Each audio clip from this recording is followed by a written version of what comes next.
मित्रांनो, गणपती बाप्पाचा छान असा माहोल चालू आहे, मस्त वातावरण आहे. तर आपण एक त्यांची क्यूटशी छानशी गोष्ट त्यांच्याबद्दल जाणून घेऊयात. आपण सर्वांनीच पाहिलं की गणपती बाप्पाचं वाहन हे आपण उंदीर मामा असं समजतो. म्हणजे उंदीर मामावरच बसून गणपती बाप्पा येतात.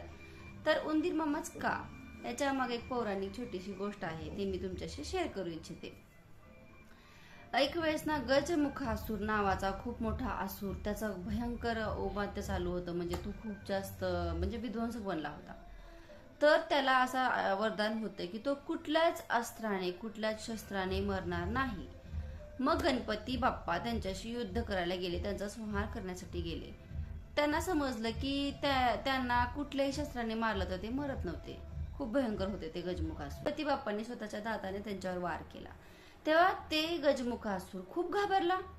तो एकदम घाबरून पळायला लागलाच. गणपती बाप्पाने त्यांना पकडलं. तेव्हा त्याने उंदरामध्ये रूपांतरित झाले आणि त्यांना माफी मागितली आणि क्षमा याचना केल्यानंतर गणपती बाप्पांनी त्यांना माफ केलं आणि स्वतःचं वाहन केलं. अशा प्रकारे गणपती बाप्पाचं वाहन हे उंदीर मामा बनले. तर आवडली ना गोष्ट? चला तर मग गणपती बाप्पा मोरया.